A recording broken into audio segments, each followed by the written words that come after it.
Y a las 9:54 de la mañana vamos a la ciudad de Washington, donde está Antonio de la Cruz, el director ejecutivo del Inter-American Trends. Antonio, muy buenos días. Muchas gracias por atendernos. Buenos días, César. Un placer siempre estar contigo y con tu audiencia. Te has preguntado, ¿ha cambiado el tamaño del costo político para Maduro para mantenerse en el poder? ¿Por qué te formulas esa pregunta, Antonio? Porque a Maduro lo sostiene en el poder, como hemos visto otras veces, tres grandes patas. Una es la cúpula militar que está metida en los negocios ilícitos y que esa economía le da recursos. La otra es las empresas que en Venezuela trabajan y que creen que es una solución sostenerse o habitar con Maduro.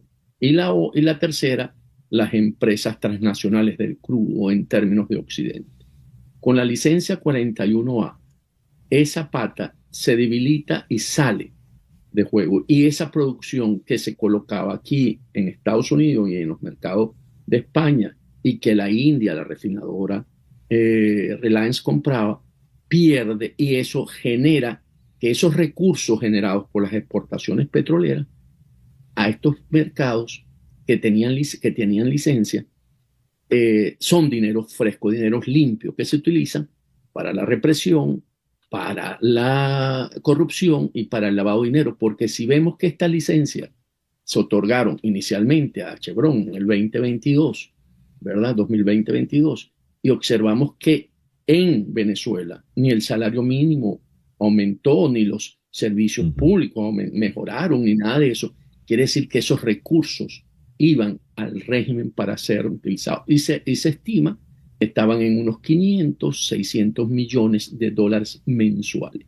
Salir eso y entrar al mercado negro, porque ahora esa producción PDVSA tiene que volverla a colocar en Asia, en los mercados de China, en los mercados de Singapur, en Malasia. Ahí tiene que hacer un descuento sobre el barril de petróleo, y ahí pierde ingresos porque va a competir en un mercado donde hay crudo iraní sancionado, donde hay crudo ruso sancionado y que está entrando tarde, porque estos crudos han sido sancionados, el de Rusia desde que invadió a Ucrania en el 22, y el de Irán volvió a ser sancionado llegando Trump por la lucha que tiene por la carrera de la bomba nuclear. Entonces, ¿qué pasa?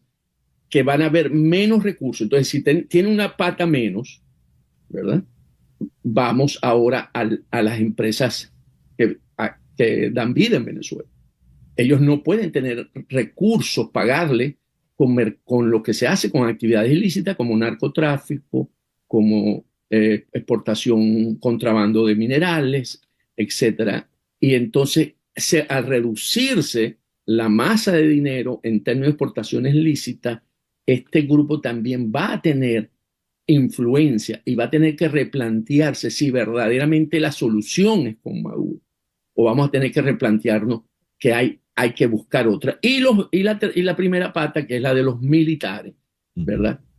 En lo que estamos viendo actualmente, no por la parte solamente económica, porque ellos se alimentan de los flujos de la economía ilícita, que está alrededor de unos 10.000, 12.000 millones de dólares, sino que empezamos a ver cómo Estados Unidos empieza a asociar al régimen de Maduro con el Tren de Aragua, con una organización terrorista, cómo empieza a hacer presión de cómo él le maneja esa relación, y por lo tanto empieza a mostrarse Maduro como que no puede mantener el poder estable en Venezuela. Y aquí esa cúpula va a tener que pensarse a preguntar si se entierra con Maduro en estas acciones que están ocurriendo, ¿verdad?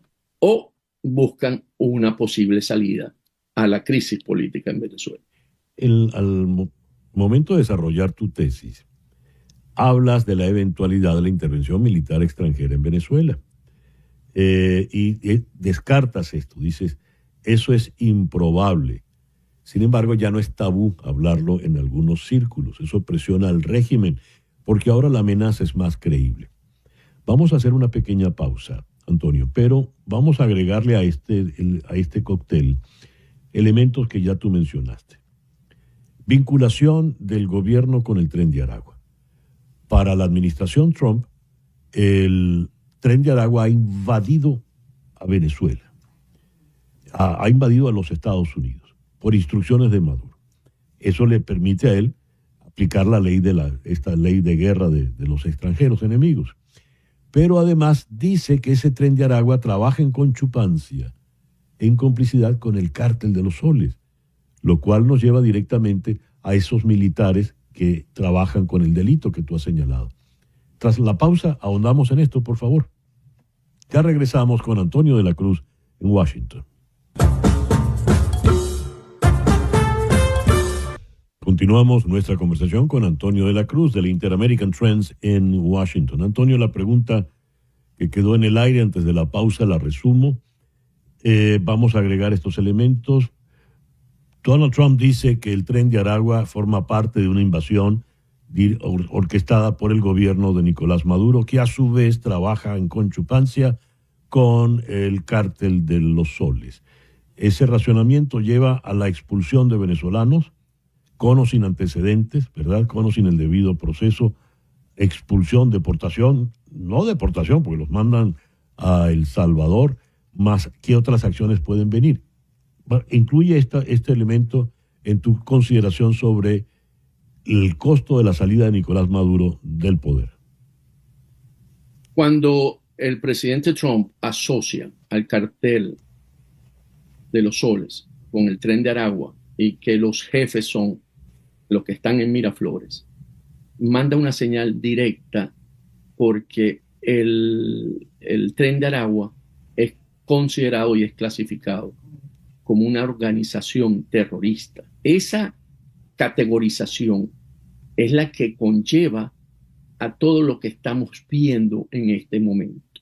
Al declararla una organización terrorista en febrero, el 22 de febrero, es lo que dispara un marco jurídico distinto al de un criminal. Por eso es tan fuerte cuando vincula al Cártel de los Soles con una organización terrorista, porque la extensión de esa consideración conlleva a acciones que puede tomar la administración Trump de poder neutralizar a un enemigo externo de los Estados Unidos. Vamos a ir a un ejemplo concreto. Torres Gemelas, septiembre 2001, 11 de septiembre. Declaran que habido por una organización terrorista, Al Qaeda, y todo lo que empezó a partir de ahí es un marco jurídico distinto. Claro, fue atacado el territorio estadounidense y por lo tanto se entiende como algo físico y fueron llevados a Guantánamo los asociados o los supuestos asociados a esa organización. Y no solamente eso, se le declaró, por supuesto, a ser un enemigo, acabar con Osama Bin Laden.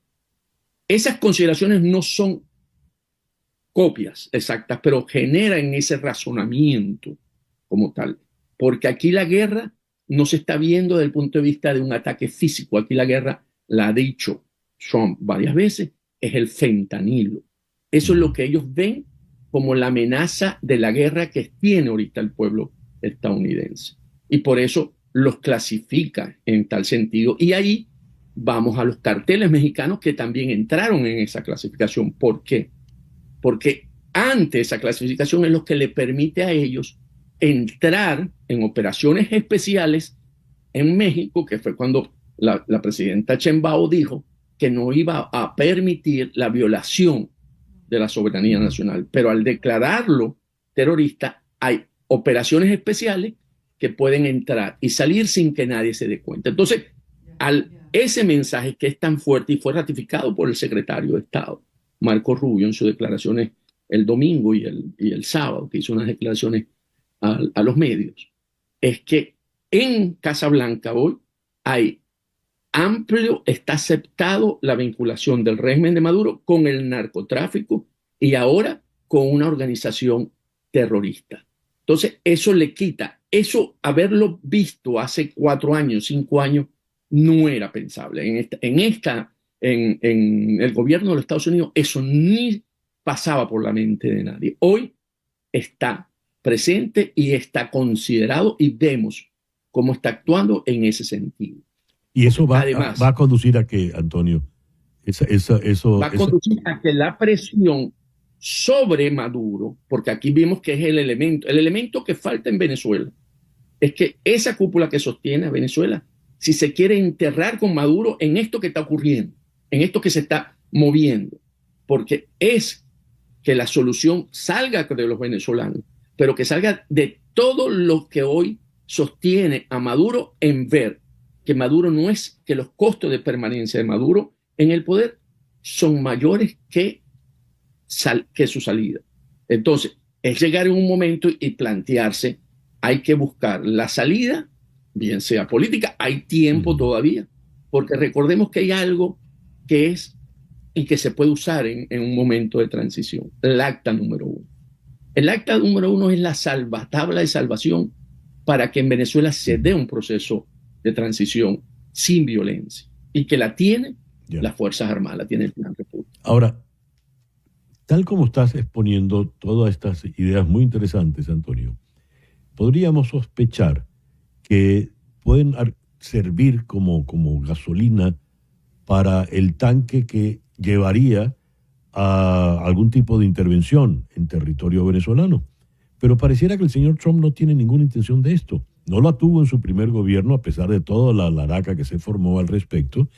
Y en este dice que no tiene ningún interés. Dijo que no tenía interés en América Latina, que no le importaba América Latina, que era la América Latina la que estaba pendiente y le importaba a Estados Unidos. En el caso, solo por la presión de los 3 congresistas de Florida, vino el tema de la licencia 41, pero del resto fue el señor Grenell el que logró los primeros vuelos y pareciera que lo único que quiere el señor Trump es que Maduro reciba a los migrantes que supuestamente son del Tren de Aragua. ¿O tú crees que el señor Trump va a ir a mayores? ¿Cuál es el distingo aquí, César? El distingo aquí es que al ver vinculado al régimen de Maduro con la organización terrorista le cambia, porque es una amenaza a la seguridad de los Estados Unidos. Y ahí vuelve a tomar Venezuela un cierto papel relevante dentro de todo lo que está complejo el mundo. No es que está de primera, no, pero ya deja de la posición 30, 25, debe estar en las 10 primeras, ¿verdad? Porque es una amenaza a la seguridad de los Estados Unidos y eso también hay que ponerlo. Sobre aquello que él dijo, que todas las opciones estaban sobre la mesa en su primer gobierno, te voy a dar una información de aquí los círculos de Washington. Él sí consideraba esa opción, lo consideraba, no era que estaba, pero eso lo decide el Pentágono, eso no lo decide el presidente, por supuesto, es la última palabra, pero el que plantea esos escenarios es el Pentágono. Pentágono nunca estuvo convencido en esa solución. ¿Por qué? Porque hay una tesis desarrollada por Colin Powell con lo de Irak, que se llamaba If you break it, si tú rompes, tú te toca resolver, es tú el dueño. Y por eso estuvieron tanto tiempo en Irak. Entonces en Venezuela, en ese momento, el escenario no daba para una estabilidad si sacaban del régimen a Maduro. No había eso que vemos en Venezuela. Entonces, ¿qué ocurre? En Venezuela están dándose las condiciones, no estoy diciendo que están dadas todavía, se están dando las condiciones para generar toda esta máxima presión y que Maduro en un momento determinado no vea los grupos que hoy lo apoyan, que no tiene el suficiente, el costo es más alto que hacen el poder. El tiempo se nos ha acabado, Antonio, pero no quiero cerrar esta conversación sin antes preguntarte. Hoy va a hablar Trump con Putin y ya Putin y Maduro han hablado y Putin le ha ratificado al señor Maduro pues toda esa especie de manto protector con el que lo apadrina. ¿Qué puede ocurrir aquí? Fíjate, ahí básicamente yo me vería en el espejo de Bashar al-Assad, el decir, no había mayor vínculo de Putin de sostener a Bashar porque tenía una base naval y una base aérea. Y era importante pues la salida al Mediterráneo, pues, de las fuerzas navales rusas. Y a él, seguro que cuando llamó, y le dijo, mira,